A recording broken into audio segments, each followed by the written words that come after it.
Hola, el Señor les bendiga, espero que estén teniendo un buen tiempo. Hoy voy a trabajar un tema muy importante en la teología veterotestamentaria y que es uno de los temas que quizás marca una pauta en cuanto a la diferencia conceptual que hay entre el Antiguo y el Nuevo Testamento, y es el concepto de salvación.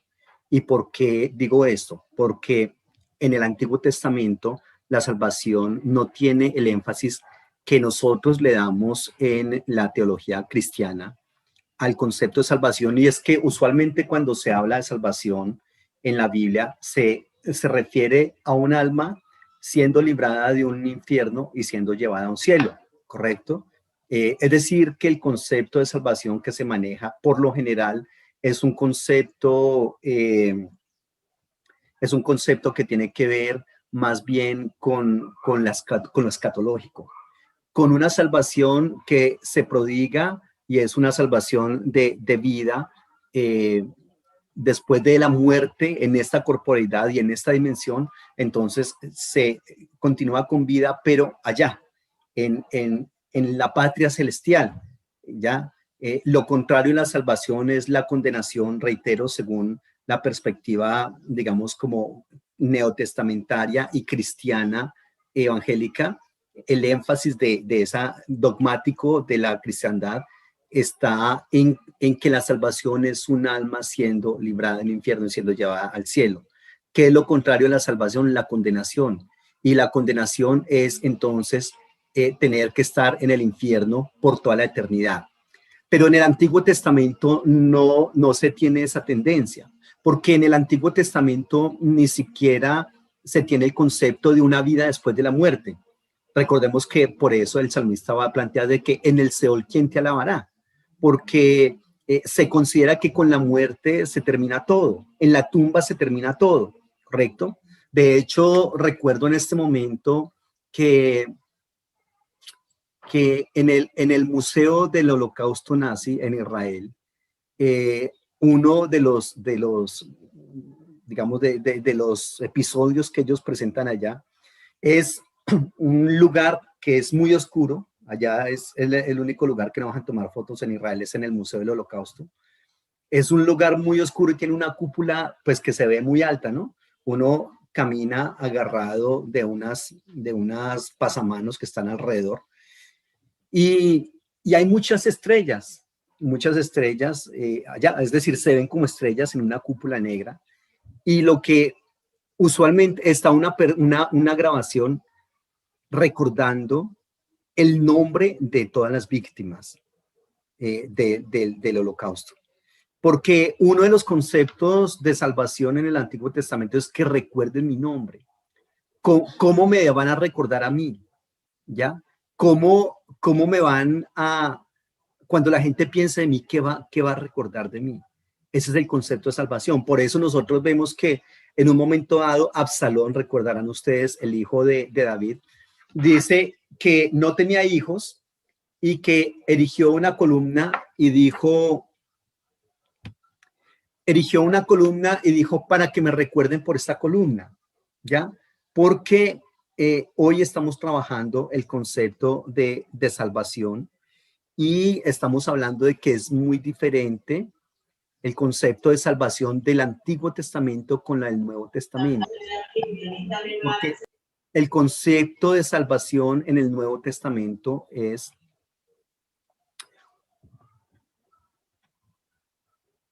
les estaba comentando un episodio de Absalón, el hijo de David.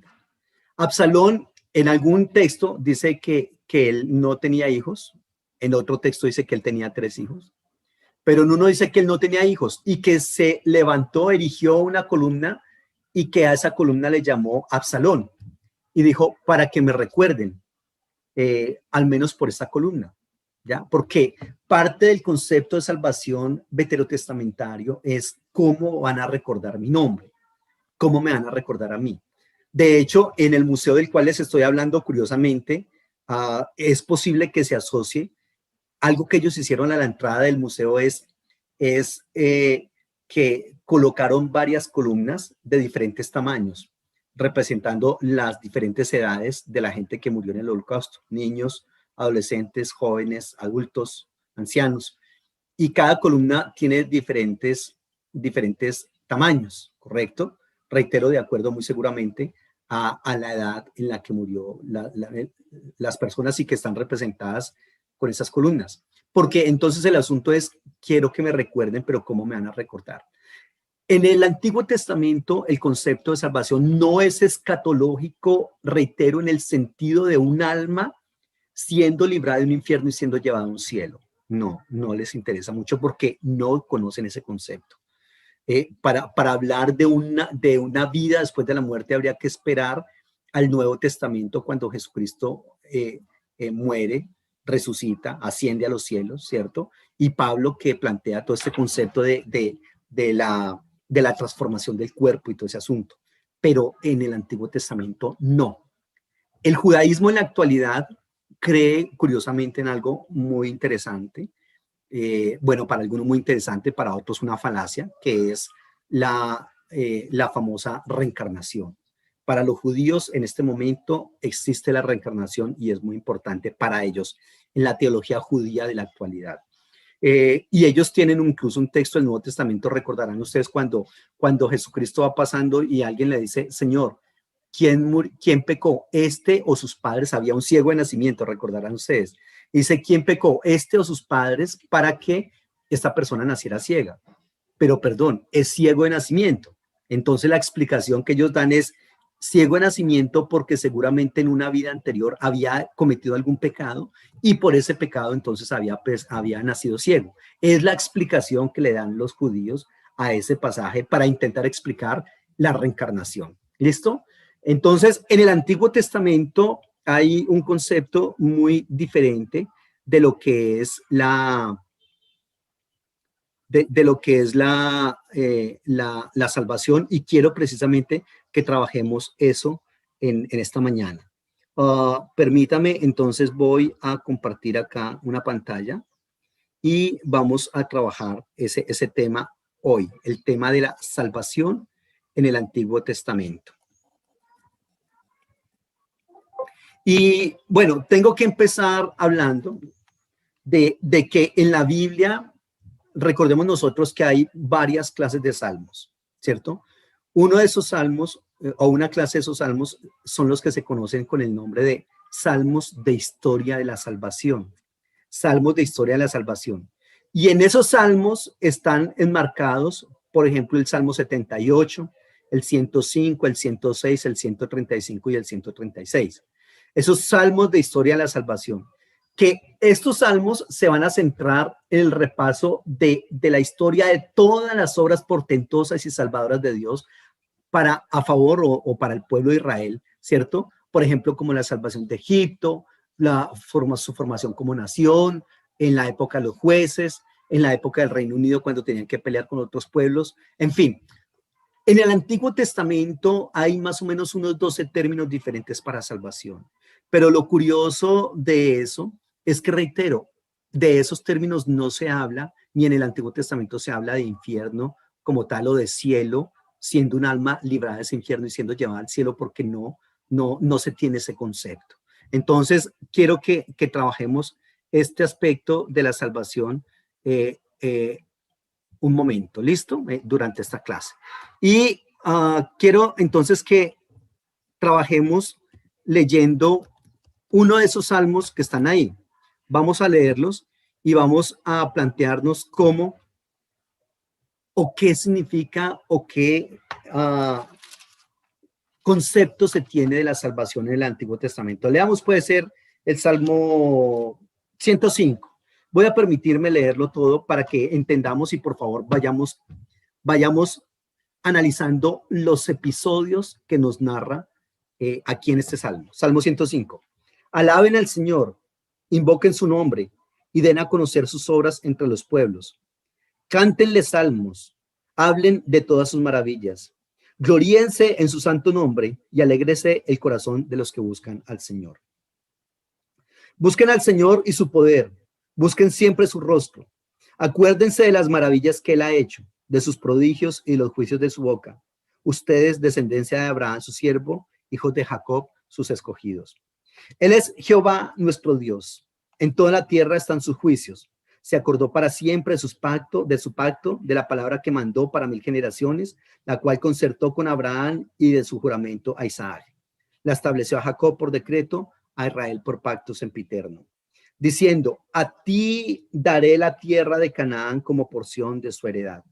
Cuando ellos eran pocos en número y forasteros en ella, y andaban de nación en nación, de un reino a otro pueblo, no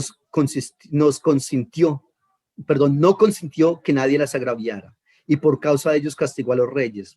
No toquéis, dijo, a mis ungidos, ni hagáis mal a mis profetas.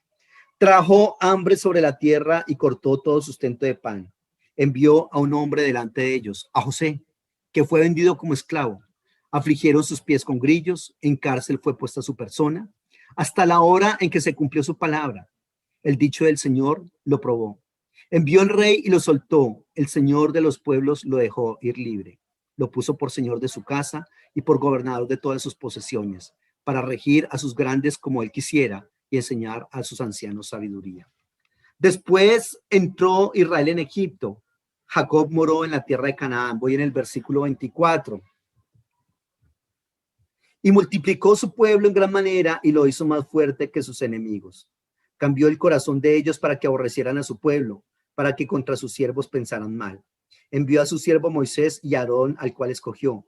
Puso en ellos las palabras de sus señales y sus prodigios en la tierra de Cam. Envió tinieblas que lo oscurecieron todo. No fueron rebeldes a su palabra. Volvió sus aguas en sangre y mató sus peces. Su tierra produjo ranas hasta en las cámaras de los reyes. Habló y vinieron enjambres de moscas y piojos en todos sus territorios. Les dio granizo por lluvia y llamas de fuego en su tierra. Destrozó sus viñas y sus higueras y quebró los árboles de su territorio. Habló y vinieron langostas y pulgón sin número y se comieron toda la hierba de su país y devoraron el fruto de su tierra. Hirió de muerte a todos los primogénitos en su tierra, las primicias de toda su fuerza. Lo sacó con plata y oro y no hubo en sus tribus enfermo.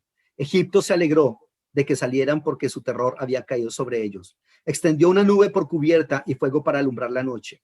Pidieron e hizo venir codornices y lo sacó con pan del cielo. Abrió la peña y fluyeron aguas. Corrieron por los sequedales como un río porque se acordó de su santa palabra dada a Abraham, su siervo. Sacó a su pueblo con gozo, con júbilo a sus escogidos, les dio las tierras de las naciones y las labores de los pueblos heredaron, para que guardaran sus estatutos y cumplieran sus leyes. Aleluya.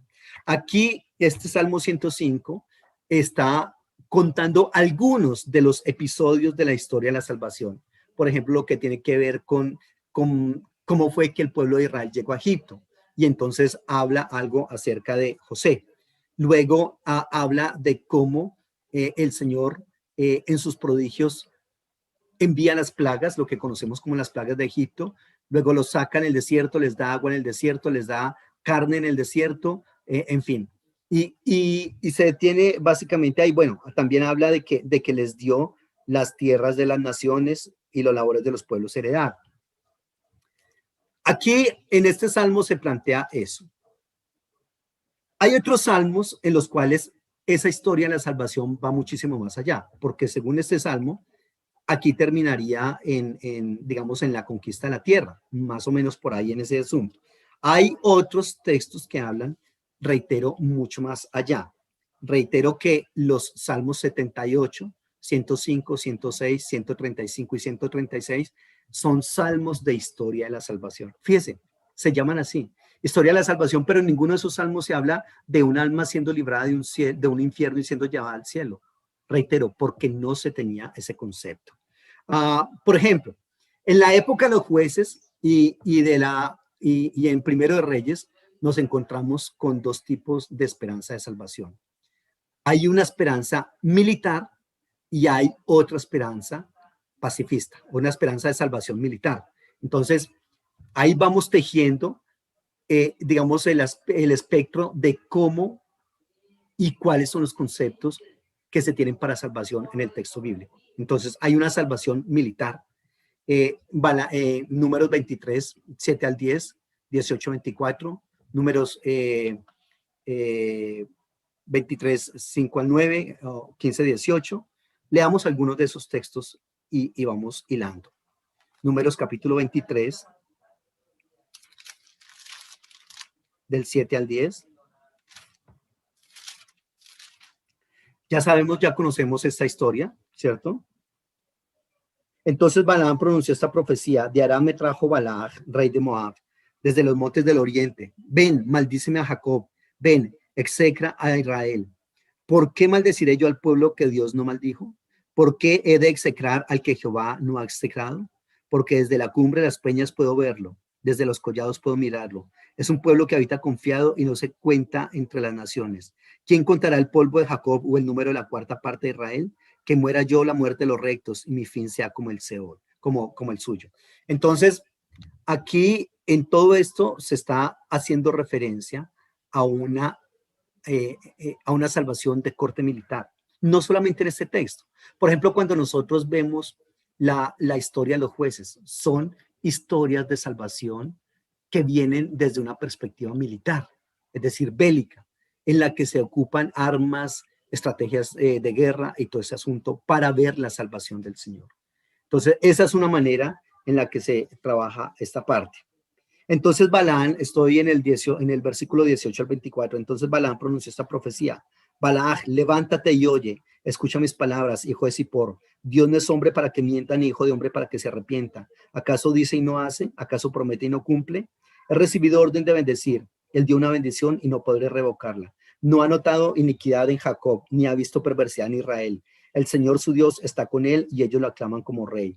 Dios que los ha sacado a Egipto tiene fuerzas como búfalo, porque contra Jacob no valen agüero ni adivinación contra Israel. Como ahora será dicho de Jacob y de Israel lo que ha hecho Dios. Este pueblo como león se levanta, como león se yergue, no se echará hasta que devore la presa y beba la sangre de los muertos. Es una salvación militar.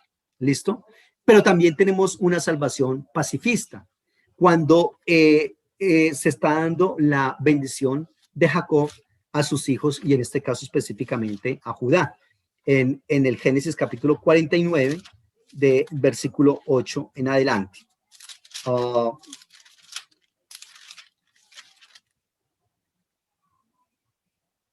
Judá, te alabarán tus hermanos, tu mano estará sobre el cuello de tus enemigos, los hijos de tu padre, de tus enemigos, los hijos de tu padre se inclinarán a ti. Cachorro de león, Judá, de la presa subiste. Hijo mío, se encorvó, se echó como león viejo. ¿Quién lo despertará? No será quitado el cetro de Judá, ni el bastón de mando de entre sus pies hasta que llegue Silo, y a él se congregarán los pueblos. Atado a la vid, su pollino, a la cepa, el hijo de su asna. Lavó en el vino su vestido y en la sangre de uvas sus manos. Sus ojos son más rojos que el vino y sus dientes más blancos que la leche. Zabulón habitará en puertos de mar, su puerto para las naves y llegará hasta Sidón. En fin, aquí hay otra clase de salvación que es un poco más pacifista, más tranquila, que no está hablando de guerras, no está hablando de matanzas, ¿cierto? Sino que es una conquista pacífica en la cual se reconoce la autoridad y la majestuosidad de Judá, es decir, la tribu de Judá que después llegó a ser lo que se conoce como el reino del sur, ¿cierto? Muy bien. Por otro lado también, entonces, aquí vamos hilando que la salvación en el Antiguo Testamento tiene que ver con ser librado de sus enemigos. ¿Listo? Tiene que ver con ser librado de los enemigos en la batalla. ¿Correcto? Ese es un aspecto de la salvación. Estar rodeado de enemigos y ver cómo Dios de manera sobrenatural actúa, ¿correcto? Y en su actuación entonces el pueblo de Israel, sus escogidos son entonces salvados. Por otra parte, también el concepto de salvación en el Antiguo Testamento se evidencia en la tenencia de la tierra. Fíjense, para el judío antiguo, ser salvo era poseer la tierra. Poseer la tierra que el Señor les había dado como heredad y también tener una larga vida para disfrutar de esa tierra que Dios le había dado. Eso era como lo que se planteaba en Éxodo 20:12. Deuteronomio 5:16 en las listas del decálogo divino habla precisamente: honra a tu padre y a tu madre para que tengas larga vida sobre la tierra. En Israel, cuando una persona moría joven, eso se consideraba algo bastante lamentable que le había pasado a esta persona. No tenía que haber muerto joven, no tenía por qué haberlo hecho. ¿Cómo es posible que esa persona muera tan joven? En Israel, una persona tiene que morir anciano, viejo y lleno de años, como dice el texto bíblico. Por ejemplo, cuando habla de David, murió viejo y lleno de días, lleno de vida. Y por eso el texto también habla de que aún en la vejez estarán vigorosos y verdes. Entonces, el concepto de salvación en el Antiguo Testamento tiene que ver con vivir una vida larga, longeva, ¿correcto? Y por otro lado, que pueda estar en la tierra que el Señor le dio al pueblo de Israel. Eso es salvación para ellos. Reitero, una persona no tenía por qué morir joven en ese momento. No se consideraba como honor ni privilegio ni salvación morir joven. La salvación estaba en morir muy anciano. Entonces, tener parte de esa tierra significaba pertenecer hacer parte o formar parte de la bendición del Señor. Mire lo que dice en el Génesis 27:27. Jacob se acercó y lo besó, olió Isaac el olor de sus vestidos y lo bendijo diciendo, mira el olor de mi hijo como el olor del campo que el Señor ha bendecido. Y sigue diciendo, Dios pues te dé del rocío del cielo y de los frutos de la tierra y abundancia de trigo y de mosto. Sírvante pueblos y las naciones se inclinen delante de ti. Sé Señor de tus hermanos y ante ti se inclinen los hijos de tu madre. Malditos sean los que te maldigan y benditos los que te bendigan. En fin, ahí está. Y también en el texto de Levítico 26:4 en adelante o Deuteronomio 28 del 1 al 14, son textos que hablan de cómo tener parte en la tierra significa participar de esa bendición de Dios al pueblo y significa entonces también que el pueblo está siendo bendecido. Que la persona que disfruta de esa tierra está siendo bendecida. ¿Por qué? Porque está disfrutando de las promesas del Señor para su pueblo, las promesas que le había hecho a Abraham, a Isaac y Jacob. ¿Cierto? Muy bien. Por otro lado, en el Éxodo capítulo 3, versículo 16, Génesis, Éxodo 3, 16, nos habla de una salvación que ya lo leíamos en el Salmo que trabajamos inicialmente. Éxodo 3, 16 en adelante. Ve, reúne a los ancianos de Israel y diles, Jehová, el Dios de vuestros padres, el Dios de Abraham, de Isaac y de Jacob, se me apareció y me dijo, en verdad os he visitado y he visto lo que se os hace en Egipto, y he dicho, yo os sacaré de la aflicción de Egipto y de la tierra del cananeo, del eteo, del amorreo, del fereceo, del heveo y del jebuseo, una tierra que fluye leche y miel. Ellos oirán tu voz, tú oirás con los ancianos de Israel al rey de Egipto y le dirás, el Señor, el Dios de los hebreos, se nos ha manifestado, por tanto nosotros iremos ahora 3 días de camino por el desierto a ofrecer sacrificios al Señor. En fin, ahí está. Y en el capítulo 14, versículo 13, dice, Moisés respondió al pueblo, no teman, estén firmes y vean la salvación que el Señor les dará hoy, porque los egipcios que habían visto no los volverán a ver nunca más. El Señor peleará por ustedes y ustedes estarán tranquilos. Ojo con esto. Entonces, otro aspecto de la salvación en el Antiguo Testamento tiene que ver con este concepto tiene que ver con este concepto de ser librado de los enemigos. Ser librado de los enemigos. ¿Listo? Aquí los enemigos que los tienen subyugados.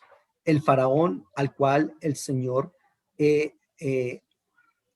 envía a Moisés para que hable con él y para que diga que el Señor ha descendido a mirar lo que ellos le han hecho al pueblo de Israel y por lo tanto los va a salvar. Entonces, la salvación en el Antiguo Testamento tiene que ver con estar esclavizados en un momento estar bajo la subyugación del imperio del momento y cómo esa subyugación se termina cuando el Señor envía las plagas y cuando el Señor saca al pueblo de Israel. Cuando el Señor pasa al pueblo de Israel por el mar de los juncos y cómo destruye a los enemigos en ese mismo mar. Todo eso es salvación. Fíjese, bien interesante lo que se ha planteado. Entonces, en primer lugar, decimos que hay una salvación militar, que hay una salvación pacifista, que ser una persona longeva y tener parte en la tierra, disfrutar esa tierra que Dios les dio, eso es salvación. Que es salvación contemplar la liberación del pueblo de Israel de Egipto, que las plagas que se le envían a Egipto son salvación de Dios para Israel, que el pasar el mar de los juncos y que el pueblo de Egipto sea, el ejército egipcio sea ahogado ahí en ese mismo mar, todo eso es salvación. No está por ninguna parte el cielo ni el infierno. El concepto de salvación del Antiguo Testamento es más interesante, es muchísimo más interesante para mí, o sea, qué pena, es muchísimo más interesante o por lo menos más holístico que el del Nuevo Testamento. Y muy seguramente en el Nuevo Testamento también está contenido todo esto, pero infortunadamente no se le da tanta, digamos, relevancia a todos estos conceptos de salvación como si se le dan en el Antiguo Testamento. ¿Y por qué es, digamos, interesante trabajar este aspecto desde la perspectiva veterotestamentaria? Porque nosotros tampoco muchas veces caemos en cuenta de esos otros conceptos que plantean el término salvación desde una perspectiva más holística. A veces nosotros pensamos que la salvación es algo que se va a empezar a disfrutar allá, en el cielo. Pero no, la salvación es algo que se debe empezar a disfrutar desde ya, en mi corporeidad, en mi necesidad. Eso es lo que se propone. Por ejemplo, en el Éxodo 15:21, cuando se trabaja, y María repetía, cantad al Señor porque se ha cubierto de gloria, ha echado al mar, al caballo y al jinete. Esa es la salvación del mar, en la salida del pueblo de Israel de Egipto, ¿ya? Y ese momento de salvación se ensalza con agradecimiento, con danzas, con pandeo, con alabanzas, como una acción guerrera del Señor, ¿ya? Entonces, eso hay que tenerlo también en cuenta. Entonces, estamos hablando de que hay una salvación militar, hay una salvación, eh,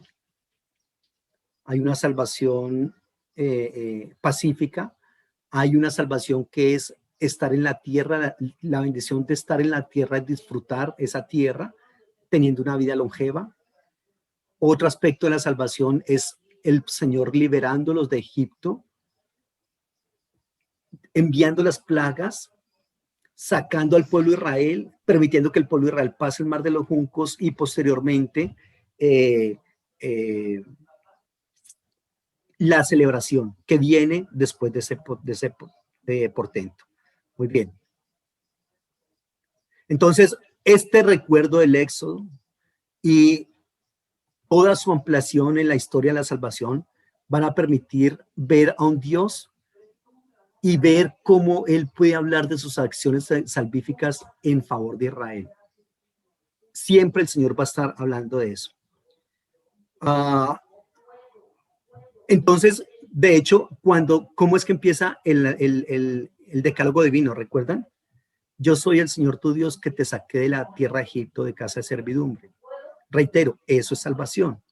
Y por lo tanto, entonces se está planteando de esa manera, ¿ya? Cómo el Señor ha actuado en favor de su pueblo salvándolo. Reitero, no está el cielo por ninguna parte, no está el infierno por ninguna parte, pero ahí están los conceptos de salvación, ¿cierto? Otro aspecto de salvación tiene que ver con el aspecto de la elección. Ojo, Dios eligió al pueblo de Israel para hacerlo su pueblo. Para ese concepto de elección hay como unos 12 verbos, creo, si no estoy equivocado en el hebreo. 12 o 15 verbos más o menos diferentes para hablar del concepto de salvación. Dios los eligió, los celó, los amó, los guardó, en fin. Otro concepto de salvación en el Antiguo Testamento tiene que ver con el momento de la elección del pueblo de Israel. El Señor en Deuteronomio capítulo 7 nos cuenta el porqué de la elección. Y es un asunto bastante interesante. 7:7, mire lo que dice. No por ser ustedes el más numeroso de todos los pueblos, los ha querido el Señor y los ha escogido, pues ustedes eran el más insignificante de todos los pueblos, sino porque el Señor los amó y quiso guardar el juramento que hizo a sus padres. Por eso los ha sacado el Señor con mano poderosa y los ha rescatado de la servidumbre, de manos del faraón, rey de Egipto. Conozcan pues que el Señor, su Dios, es Dios fiel, que guarda el pacto y la misericordia a los que lo aman y guardan sus mandamientos hasta por 1000 generaciones, pero que da su merecido en su propia persona al que lo aborrece, destruyéndolo a quien le odia, y no se demora en darle en su propia persona el pago. Otro elemento integrante de la salvación en el Antiguo Testamento es que Dios ha escogido al pueblo de Israel como pueblo suyo. ¿Y cuál es la justificación teológica de la elección de Israel como pueblo del Señor? No hay justificación teológica. La única justificación teológica de la elección del pueblo de Israel es que Dios los ama. Y este texto de Deuteronomio 7:7 dice, yo no los escogí a ustedes por ser los más bonitos, por ser los más grandes, los más poderosos, los más sabios, los más juiciosos, los más santos. No, esos eran unos sinvergüenzas, eran tremendamente pecadores y eran politeístas todo el tiempo. Pero tenían una particularidad, y es que el Señor los había elegido como su pueblo. Y el concepto de elección del pueblo de Israel para ser los pueblos del Señor tiene que ver entonces con este concepto de salvación. ¿Listo? ¿Qué es salvación en el Antiguo Testamento aparte de lo que hemos visto? Es ser elegido por Dios como pueblo suyo. Fíjense. Por otro lado también, no solamente Dios, sino aquellas personas a las cuales Dios también escogió para que a través de ellos se pudiera ver la salvación del pueblo para el pueblo de Israel. Entonces, no solamente a Israel como tal, sino a las otras personas que Dios escogió. Entonces, Dios también manifiesta su salvación al pueblo de Israel por escogerlos a ellos personalmente o por escoger a otras personas para que sean de beneficio para el pueblo de Israel. En el caso de Isaías, capítulo 40, donde habla de Ciro. Ciro, ¿se acuerda? Y que habla de Ciro, mi escogido. Recordarán ustedes, ¿cierto?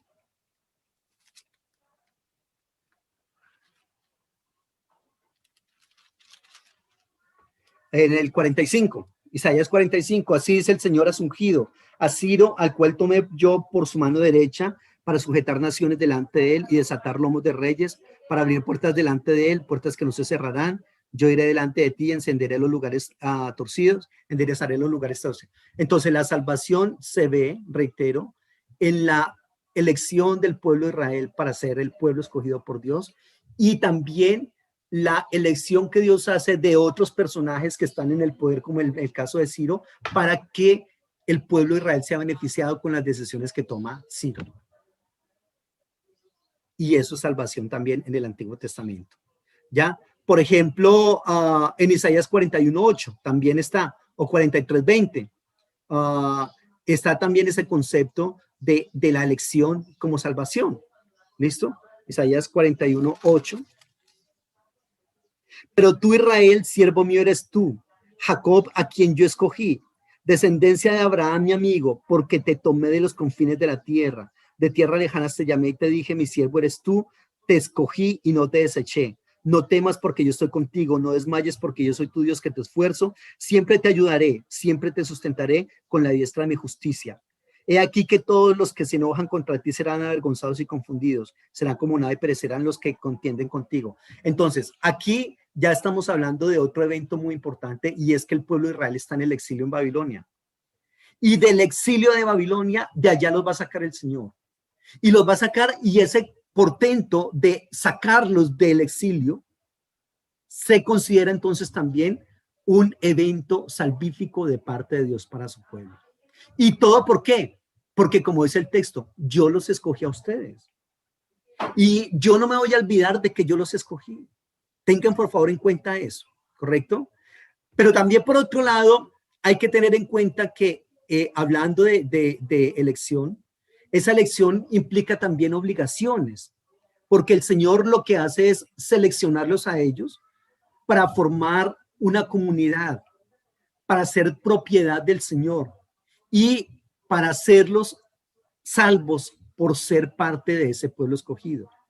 Pero reitero, obviamente ellos también tenían que marcar unas diferencias y guardar algunos conceptos que tenían que ser observados, porque eran pueblo del Señor. Por ejemplo, uno de ellos, lo que se plantea en el libro de Levíticos: sed santos porque yo soy santo. Entonces, esa elección lleva implícita en sí también unas obligaciones importantes que tenemos que tenerlas en cuenta. ¿Listo? Entonces, muy bien. Por otro lado, también el famoso siervo del Señor de Isaías capítulo 40, versículo 1 al 8, o de 42 del 1 al 4, ese siervo del Señor se presenta entonces como alguien que va a ser salvo y como alguien que va a salvar también. Por otro lado, otro concepto o otro elemento que viene a conformar el concepto de salvación es el de la justicia. Hacerse acreedor de la justicia de Dios, es decir, como favorecido por la justicia de Dios, es otro elemento de salvación. Por ejemplo, en el Salmo capítulo 4, versículo 2, dice: hijos de los hombres, ¿hasta cuándo volveréis mi honra en infamia? ¿Amaré la vanidad y buscaréis la mentira? Sabed pues que el Señor ha escogido al piadoso para sí, y Jehová oirá cuando yo a él clamare. Ojo, el Señor oirá cuando yo a él clamare. Aquí tiene que ver la connotación de que el Señor escucha y actúa, y que actúa en favor de su escogido, en este caso, porque su escogido está esperando la justicia del Señor. El concepto de justicia en el Antiguo Testamento tiene que ver también con el concepto de salvación. Es decir, cuando una persona se hace acreedor a la justicia de Dios como beneficiario, entonces se considera que esa persona está experimentando la salvación de Dios. ¿Ya? Entonces, en el caso de Israel, recordemos, por ejemplo, que el concepto de justicia en el Antiguo Testamento no tiene que ver con una justicia punitiva, ni distributiva, ni nada de eso, sino que tiene que ver con las relaciones, con que Dios está muy interesado en que las relaciones sean restauradas, ¿correcto? En restaurar a la persona que fracasó, que falló, ¿cierto? Porque la salvación tiene que ver no con elevadas cuotas morales, la justicia en el Antiguo Testamento no tiene que ver con elevadas cuotas morales, sino con las relaciones interpersonales. Cómo entonces una persona le robó un celular a otra y cómo esa relación se resquebraja. La justicia tiene que ver con que Dios restaura esa relación, con que Dios hace que, obviamente, para que esa relación sea restaurada, hace que esa persona que cometió el error pida perdón, pero que el otro le perdone, y que esta persona restaure al otro y que la otra persona se sienta restaurada y que la relación se arregle. Eso es salvación. Eso es salvación en el Antiguo Testamento, hacerse acreedor de la justicia de Dios. Por otro lado, los oráculos, la salvación en los oráculos proféticos es bastante interesante. De hecho, hay, en una de las clases les comentaba que hay oráculos de salvación, hay otros oráculos de condenación. Los oráculos de condenación son aquellos que el profeta habla y lo que habla es puro juicio.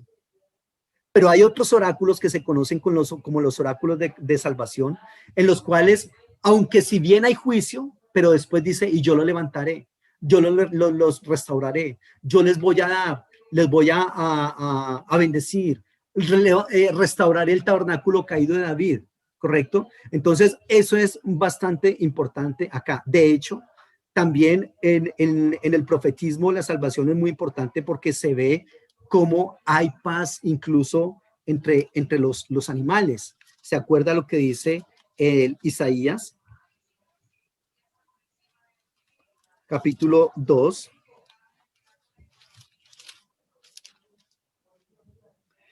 Versículos 1 al 4. Lo que dio Isaías de Amós acerca de Judá y de Jerusalén. Acontecerá que al final de los tiempos será confirmado el monte de la casa del Señor como cabeza de los montes. Será exaltado sobre los collados y correrán a él todas las naciones. Vendrán muchos pueblos y dirán, vengan, subamos al monte del Señor, a la casa del Dios de Jacob. Él nos enseñará sus caminos y caminaremos por sus sendas. Porque de Sión saldrá la ley y de Jerusalén la palabra del Señor. Él juzgará entre las naciones y reprenderá a muchos pueblos. Convertirán sus espadas en rejas de arado, sus lanzas en hoces, y no alzará espada nación contra nación, ni se adiestrará más para la guerra. Venid, casa de Jacob, y caminaremos a la luz del Señor. Y en el Isaías capítulo 11, versículo 6 al 9, aquí estamos hablando de una salvación en la cual ya no se ensayará más para la guerra, ya no se usarán más armas de guerra, ¿correcto? Y el Señor entonces será el que estará obrando. Y mire lo que dice en el 11, del 6 al 9. Morará el lobo con el cordero y el leopardo con el cabrito se acostará. El becerro, el león y la bestia doméstica andarán juntos y un niño los pastoreará. La vaca pasará junto a la osa, sus crías se recostarán juntas y el león como el buey comerán paja. El niño de pecho jugará sobre la cueva de la cobra, el recién destetado extenderá la mano sobre la caverna de la víbora. No hará mal ni dañarán en todo mi santo monte, porque la tierra será llena del conocimiento del Señor, como las aguas cubren la mar. ¿Qué le parece? Eso es una salvación, y es una salvación pacífica, tranquila, terrenal, terrenal. ¿Por qué nosotros estamos viendo siempre la salvación desde una perspectiva escatológica? Mi pretensión en esta clase es que nosotros veamos la salvación como algo más acá, como algo que se puede disfrutar desde ya. Se dice usualmente, se habla de el ya, pero todavía no de la salvación. ¿Qué significa eso del ya, pero todavía no de la salvación? Que obviamente nosotros podemos empezar a disfrutar ya de la salvación. Claro que sí. Que no la podremos disfrutar plenamente porque la salvación en su plenitud llegará, reitero, cuando nosotros ya no estemos en esta dimensión ni en esta corporeidad, pero que no significa tampoco que nosotros tengamos que esperarnos hasta esa nueva dimensión y esa transformación corporal para disfrutar de la salvación. No, sino que podamos disfrutar de la salvación en este momento, como victoria sobre los enemigos, como liberación de algo que nos tiene esclavizados, como disfrutar de una larga vida en la tierra que el Señor nos ha dado, como ver que el Señor nos rescata de manos de los grandes imperios, por muy poderosos que sean, pero podemos disfrutar un éxodo justo en este momento. Podemos salir de Egipto, de la esclavitud en este momento, y disfrutar así la salvación del Señor y ver cómo se ahogan en sus propios conceptos, cómo se ahogó el ejército egipcio. Fíjese, entonces salvación. ¿Sí ves?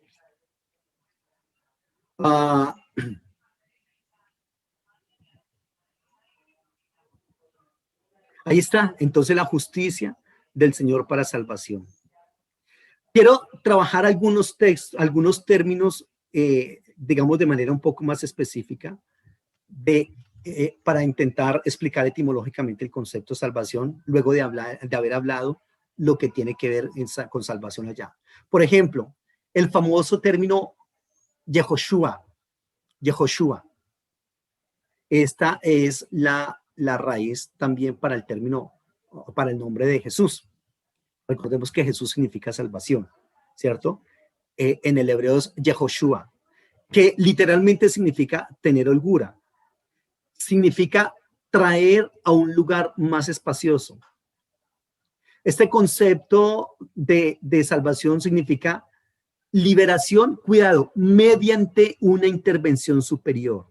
Y aquí ya estamos trabajando este aspecto de que en el Antiguo Testamento tampoco se podía prodigar la salvación, es decir, autosalvarse.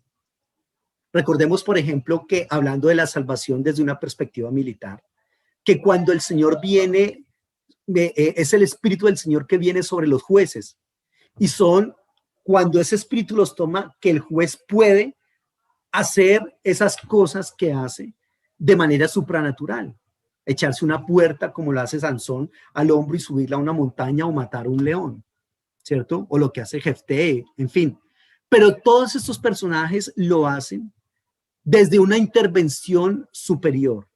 No lo hacen ellos mismos. Ellos mismos no habrían podido hacer llevar a cabo esas gestas como las que se mencionan en el texto bíblico. Se necesita para ellos una intervención supranatural. Entonces, salvación desde el término Yehoshua significa traer a un lugar más espacioso. Antes estábamos muy apretados en la esclavitud en Egipto, pero el Señor nos sacó a un lugar espacioso. ¿Listo? Nos liberó mediante una intervención superior. Darle espacio a alguien a quien se le daba espacio era porque se le daba la victoria. Es decir, darle la victoria era darle espacio a esa persona. ¿Listo? Entonces, la salvación era sencillamente quitar cualquier cosa que le apretara. Y al quitar eso que se le aprieta al ser humano, pues entonces se le está dando libertad. Eso es lo que significa salvación. Pero también este término Yehoshua, como les he venido comentando, significa victoria militar. Por ejemplo, como en primer libro de Samuel 14:6, que está el término para salvación. Y dijo pues Jonatán a su paje de armas: ven, pasemos a la guarnición de estos incircuncisos. Quizás haga algo el Señor por nosotros, pues no es difícil para Jehová dar la victoria, sea con muchos o con pocos. Curiosamente, aquí lo que se traduce como victoria en el hebreo es el término Yehoshua. En otras palabras, se podría trabajar como: no es difícil para el Señor darnos la salvación, sea con muchos o con pocos. Pero aquí no está hablando de un alma siendo librada del infierno. Está hablando de cómo ellos necesitan ganar la batalla, una victoria militar sobre los filisteos. ¿Listo? Eso es salvación desde esa perspectiva. Por ejemplo, librar de la muerte o ser librado de un enemigo, eso es salvación desde esa perspectiva. Y claro, un momento muy importante de salvación para el pueblo de Israel está en el libro de Oseas, capítulo 13.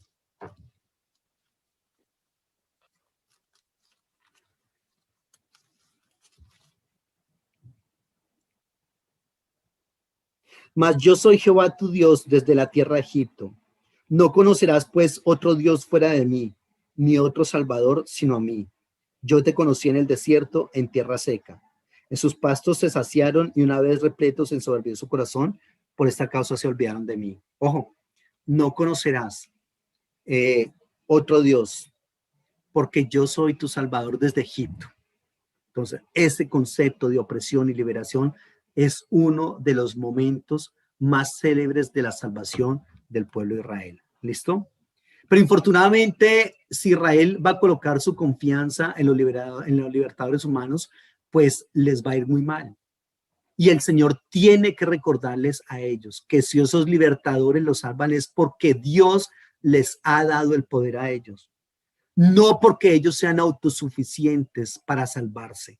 Ellos no podrían hacerlo por sí mismos.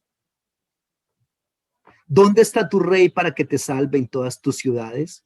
¿Y tus jueces a los que les dijiste, dame un rey y príncipes? Te di un rey en tu furor y te lo quité en mi ira. Oseas 13:10.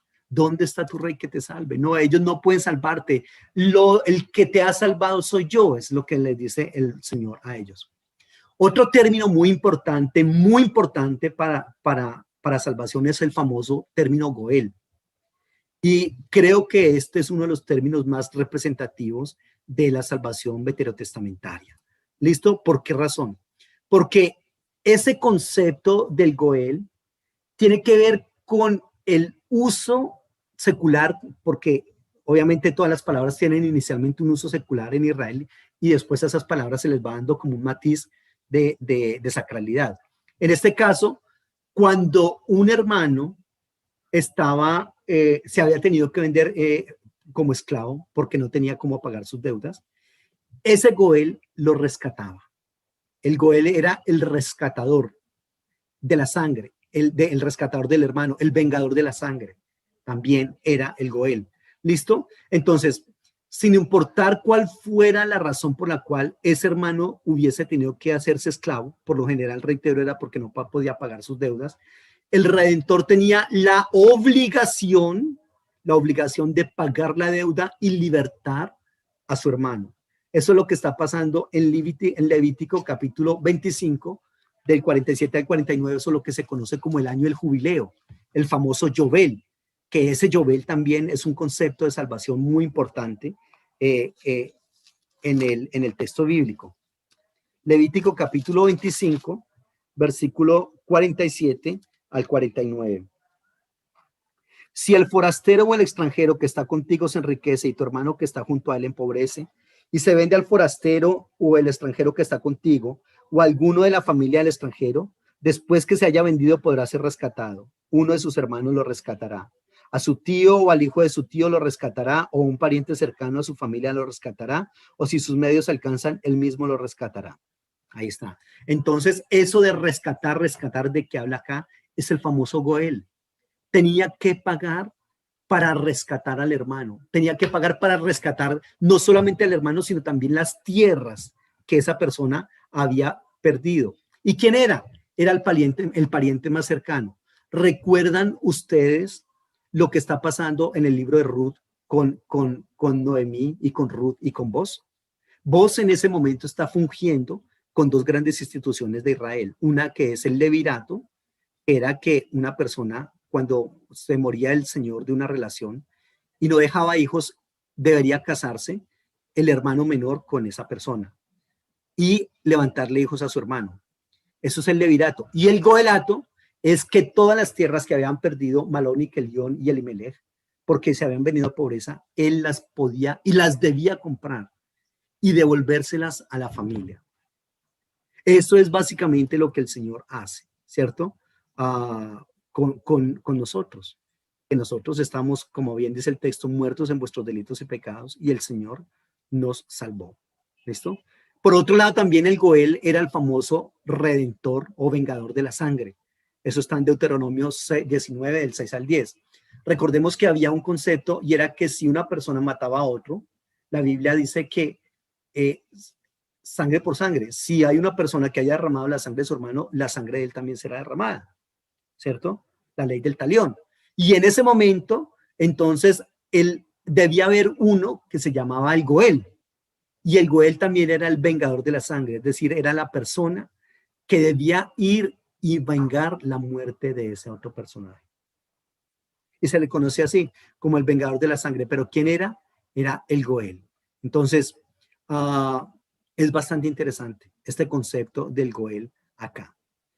Por otro lado, en el libro de Jeremías puede encontrarse textos que hablan de la salvación, no solamente del ser humano, sino también de la tierra. Por ejemplo, recuerdan ustedes que el imperio neobabilónico está incursionando en Israel y en ese momento Jeremías está en la cárcel. Y viene un primo de Jeremías, que es Hananel, y le dice, le vendo mi tierra, mijo. Y Jeremías está en la cárcel. El imperio neobabilónico está invadiendo y le está vendiendo la tierra al otro. ¿Quién iba a comprar o vender tierras en ese momento? Pero el Señor le dice a Jeremías, cómprele esa tierra, porque eso es una promesa de que aunque en este momento no está valiendo nada la tierra en Israel, pero que más adelante va a volver a valer y se va a volver a comprar y a vender de una manera muy normal como hasta ahora se ha hecho. ¿Listo?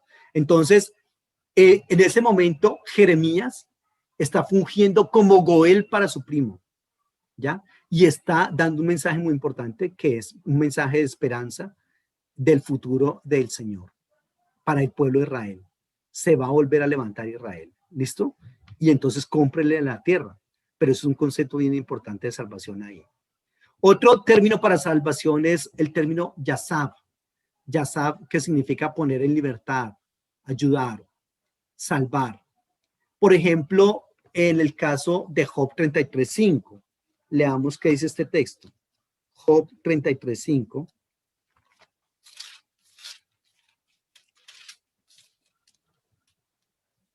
Respóndeme si puedes, ordena tus palabras y ponte en pie.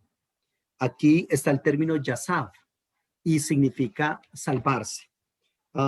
Recordemos cuál era la condición de Job en este caso. Y aquí el que está hablando es Eliú. Y lo que le está diciendo es, ponte en pie. Como quien dice, sálvate. Es decir, abandona la situación en la cual te encuentras. No permanezcas en la salvación, en la condición en la cual estás, sino que te levantes, colócate en pie. También significa este término Yasab, establecerse, resistir. O también significa, por ejemplo, estar de mi lado, como el Salmo 94:16.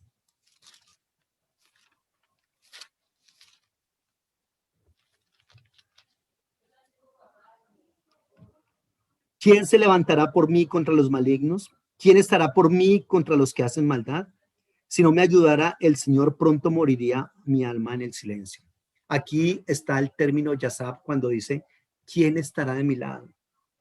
Entonces fíjense que esta persona está rodeado de enemigos y frente a eso necesita la salvación del Señor. Y ahí entonces es lo que dice, bastante confianza y fe en el Señor. ¿Quién se levantará por mí contra los malignos? ¿Quién estará por mí contra los que hacen maldad? Ahí está el término Yasab, que significa ¿quién podrá salvarme? ¿Quién podrá estar de mi lado?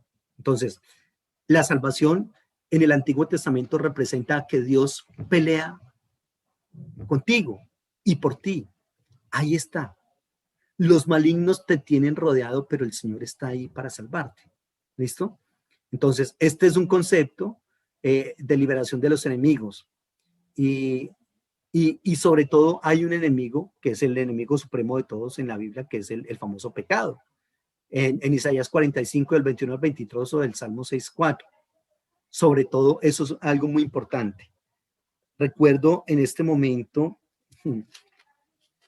Salmo 44, perdón, Salmo 6:4. Recuerdo en este momento, bueno, dice así, vuélvete, Señor, libra mi alma, sálvame por tu misericordia. Aquí está el término Yasab. Sálvame por tu misericordia, y lo que significa es estar al lado de él. Recuerdo en este momento el famoso Paracletos del Nuevo Testamento. Paracletos es uno que está a mi lado en el juicio para abogar por mi causa.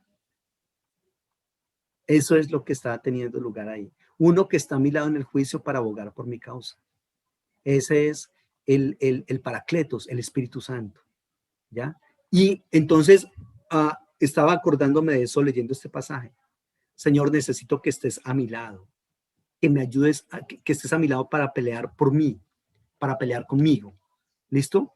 En este caso, por ejemplo, ese término de salvación tiene que ver con liberación de peligros o liberación de una catástrofe inminente, ¿cierto?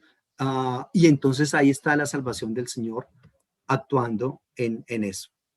El Salvador, con este término, Yasab, el Salvador, que bien podía ser un rey, un juez o el Señor mismo, era una persona que tenía el poder y que lo podía usar en favor de la persona amenazada. O bien, por otro lado, dárselo para que él mismo lo utilizara y entonces se salvara. Era un poder externo que tenía, correcto, un poder externo, y que esa otra persona lo utiliza para él, lo utiliza, el que tiene el poder lo utiliza en favor del otro, o por el otro lado, se lo da para que lo utilice. Éxodo capítulo 9, versículo 13. Luego el Señor dijo a Moisés, levántate de mañana, ponte delante del faraón y dile, el Señor, el Dios de los hebreos, dice así, deja ir a mi pueblo para que me sirva, porque yo enviaré esta vez todas mis plagas sobre tu corazón, sobre tus siervos y sobre tu pueblo, para que entiendas que no hay otro como yo en toda la tierra. Entonces, acá se tiene un concepto en el cual hay alguien que tiene el poder. En este caso, Dios tiene el poder y se lo traspasa a Moisés para que Moisés actúe y salve a su pueblo. Este es el concepto que nosotros estamos trabajando con el término Yazab. ¿Listo? Alguien que tiene un poder y lo usa a favor de un amenazado o que se lo da a él para que él mismo lo use y que encuentre la salvación. ¿Listo? Es decir, con este término Yazab, hay alguien que está actuando en favor del que está necesitado. O si no actuaba, reitero, de manera directa, provee los recursos para que esa persona que necesitaba ser salvado actuara por sí mismo. Eso es lo que se está planteando ahí. Por otro lado, este término Yazab también significa ser digno de estar de en pie delante del Señor. Eso también es salvación. Yo, por mis propios medios, no soy digno, pero el Señor me dignifica a mí para que yo pueda ser o pueda estar delante del Señor desde esa perspectiva. Mire lo que dice el Éxodo 19, 17. Moisés sacó del campamento al pueblo para recibir a Dios y ellos se detuvieron al pie del monte. Todo el monte Sinaí humeaba porque el Señor había descendido sobre él en medio del fuego.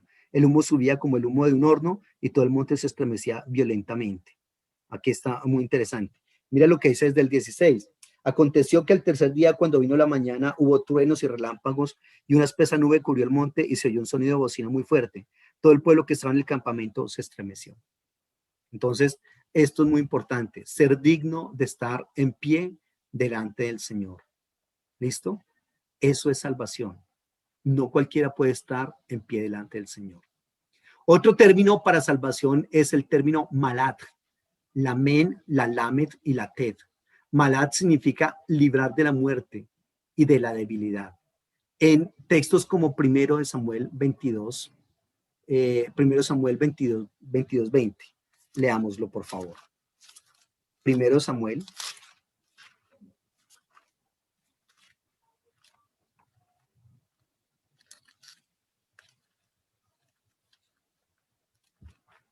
Veintidós, 20.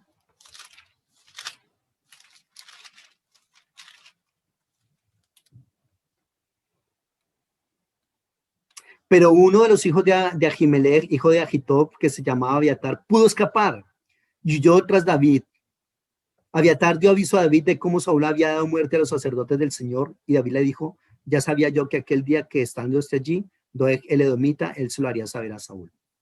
Este término malad significa ser librado de la muerte. En este momento está hablando de cómo Saúl mata a todos los sacerdotes de Nod porque habían guardado, habían escondido a David, lo habían ayudado. Y aquí logra escapar. Entonces, uno, Abiatar. Eso es salvación, ser librado de la muerte. ¿Listo? El término significa evadirse, escabullirse, librarse. Significa refugiarse, acogerse, como en textos como Isaías 26. Significa escaparse los muertos, de los enemigos y de la muerte, como en Jueces 3:26. O, por ejemplo, en el caso de Isaías 46, este término también significa no ir al cautiverio. ¿Ya? Claro, son experiencias en las cuales la persona que las disfruta tiene la posibilidad de librarse de algo que a otros no se les libró o que no se pudieron librar. Por ejemplo, en el caso de ir al cautiverio, una tercera parte de la población fue llevada al exilio en Babilonia. Entonces, al no haber ido allá es un portento de salvación para la persona que no va. ¿Listo? Por otro lado está este término, ese era el término malat, men, lamet, tet. Y otro término es el término palat, p, lamet, tet. Y este palat significa liberación de enemigos y personas malignas, como en el Salmo 31:2. Fíjese, a veces nosotros tenemos unos enemigos gratuitos y enemigos que quieren destruirnos. ¿Por qué? ¿Qué le hiciste? Nada, no les hice nada. Viene la envidia, vienen los celos, los resentimientos. Esa persona piensa que tiene el derecho de dañarte porque según él algo le hiciste, ¿cierto? Pero no es correcto. De esas personas malignas es que el Señor quiere salvar. Entonces, fíjese, estamos hablando, mire cuántas características de la salvación hablamos en el Antiguo Testamento que nosotros no tenemos en cuenta. Pero el texto es muy claro cuando dice, Señor, sálvame. Y ese sálvame es, ayúdame a escapar de la muerte, ayúdame a liberar de mis enemigos. Por favor, está a mi lado para pelear conmigo. Que tenga una buena vida, larga, una vida longeva, que pueda disfrutar de la heredad que tú me diste, que pueda ser liberado de mis enemigos y de Egipto. Todo eso es salvación. ¿Dónde está el infierno ahí? ¿Dónde está el cielo? ¿Dónde está esa salvación escatológica que es la única que nosotros como que tenemos en mente, pero que no es lo más adecuado? Que lo más adecuado es que nosotros creamos lo que el Señor tiene para nosotros en el concepto de salvación desde una perspectiva holística, integral, no solamente un alma siendo librada del infierno. Ese término palad también significa poner a salvo, según el Salmo 91:14. Leámoslo rápidamente, ya que ese salmo es muy, muy conocido y que a veces nosotros lo leemos así como por sin entender. Por cuanto en mí ha puesto su amor, yo también lo libraré. Le pondré en alto por cuanto ha conocido mi nombre. Me invocará, yo le responderé y con él estaré yo en la angustia. Lo libraré y lo glorificaré. Ahí está ese concepto palat en el Salmo 91:14. Poner a salvo. Pero poner a salvo, mire, curiosamente, reteniéndolo junto a sí mismo. Es decir, estás a salvo porque yo estoy aquí contigo, porque tú estás a mi lado. Eso es como lo importante. Recordemos siempre entonces que la salvación es un poder que tiene alguien y que lo usa para beneficio de la persona que es salva. O que si no lo usa él, se lo da al mismo sujeto para que él lo use para salvación. ¿Listo? Por otro lado está el término también, el término cesib, que es el término poner en libertad. O por el otro lado está el término natsal, que es sacar, extraer, escapar de los enemigos, escapar de problemas de pecado, de culpa o de muerte. Ese es el término natsal. En fin, este es el concepto de salvación en el Antiguo Testamento, que es un término muy, muy rico y que nosotros debemos mirar cómo logramos lidiar con él, para que nosotros observemos una salvación, reitero, muchísimo más holística, más integral, más integral.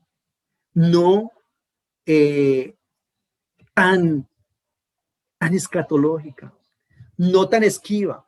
Entonces, reitero, por favor, que el concepto de salvación es algo que, como decimos en la teología, ya, pero todavía no. Que podemos empezar a disfrutar ya, definitivamente, pero que no disfrutaremos de su plenitud hasta cuando estemos en la otra dimensión y en otra, ya no con esta corporeidad, sino con un cuerpo renovado. Pero que no significa que yo tengo que morir para empezar a disfrutar la salvación del Señor, que esa salvación la puedo empezar a disfrutar ya. Y desde esa perspectiva me quedo con el concepto de la salvación del Antiguo Testamento, porque nosotros no captamos eso desde estas perspectivas que hemos estado hablando acá. ¿Qué es salvación en el Antiguo Testamento? Lo hemos visto en esta mañana. ¿Listo? Preguntas. Preguntas de este aspecto. ¿Tienes alguna pregunta, Marta? Pues la verdad, pastor, nunca había visto el término salvación como desde esta perspectiva, ¿no? Siempre lo que uno conoce de salvación en el Nuevo Testamento, que es entre el cielo y el infierno y lo que va a pasar cuando uno ya pase a esa dimensión. Pero me parece maravilloso conocer todo esto y contextualizarlo de esta manera en que usted lo hizo, porque la verdad es que siempre hemos visto el respaldo de Dios cuando nos libra, cuando estamos enfermos y nos sana, y no veíamos esto como una muestra de amor de Dios y de salvación, sino que siempre estamos pensando en la salvación de otra manera. Entonces creo que ha sido pues un tema para mí maravilloso entender todo esto y poder comprender que la salvación abarca mucho más que eso, y siento que el concepto del Antiguo Testamento es mucho más rico en conceptos que lo que es en el Nuevo, y le permite a uno tener una visión como integral de lo que realmente es salvación y cuándo nos podemos considerar salvados por el Señor. Claro que sí. Y yo creo que el énfasis que se ha dado de salvación en la teología cristiana tiene que ver también con ese miedo que nos han metido, ¿no? Tristemente decirlo, con el miedo o con la esperanza, el miedo de un infierno del cual debemos escapar, o de la esperanza de la salvación que debemos anhelar. Entiéndase salvación como calles de oro, mar de cristal y puertas de perlas, pero realmente no es así. De hecho, también tengo que decirles, y esto se los comento y se los refiero, pero para que lo sigamos trabajando. Cielo, infierno, sitios geográficos o estados espirituales. Ahí hay que ver. Mucho de lo que se ha planteado para salvación y condenación, curiosamente, no se saca de la Biblia, curiosamente, sino que se saca, permítanme por favor un momentico, voy y traigo algo aquí.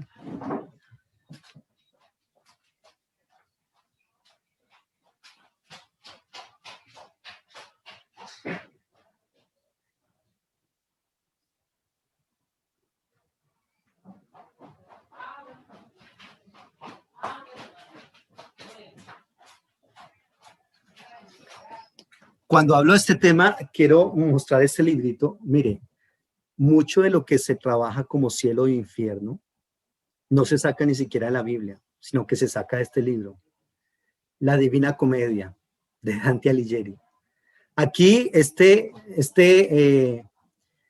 esta obra, que es un clásico, creo que es la obra más clásica de la literatura italiana, se trabaja ese concepto de cielo tiene tres grandes divisiones: cielo, infierno y purgatorio, y cada uno tiene 33 cánticos.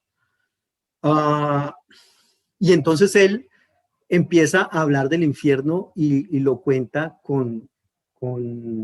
digamos, con diversos castigos y diversas esferas, en las cuales la persona que está ahí en esa esfera está ahí por X castigo y tiene por X pecado y X castigo. Y también igual en el cielo, ¿no? Diferentes esferas y diferentes premios y todo ese asunto. Pero infortunadamente mucho del cielo y del infierno se saca de acá, no de la Biblia. Desde ahí, desde esa perspectiva, yo me quiero arriesgar a decirles a ustedes que analicemos si cielo es un sitio geográfico o un estado espiritual.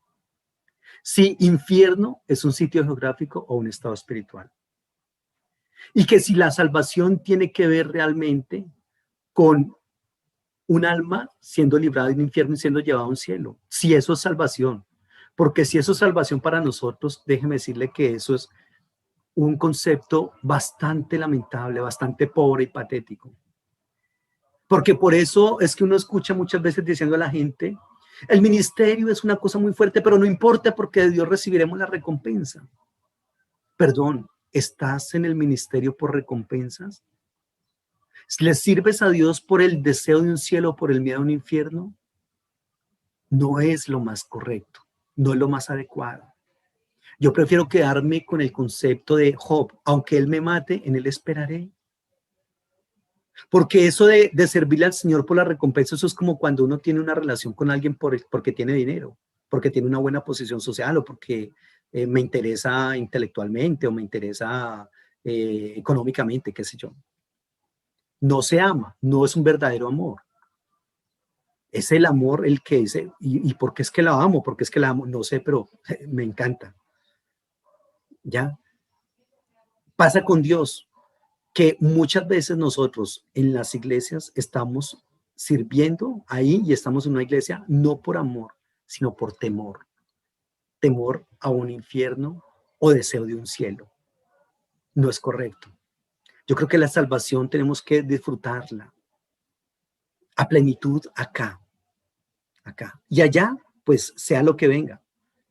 No lo podemos entender. Personalmente, y qué pena dejarle ver mi pensamiento así de manera tan... Personalmente no creo en un cielo o en un infierno como sitios geográficos. Creo como estados espirituales. Pero eso del sitio geográfico, bueno, hay que analizarlo mucho desde muchas perspectivas. Pero, por ejemplo, cuando se habla de cielos como calles de oro, mar de cristal, puertas de perlas, no, ahí no está hablando del cielo. Ahí está hablando de las características de la iglesia. Y el texto es muy claro cuando dice, ven acá, te mostraré la desposada, la esposa del Cordero, y empieza a describir la nueva Jerusalén.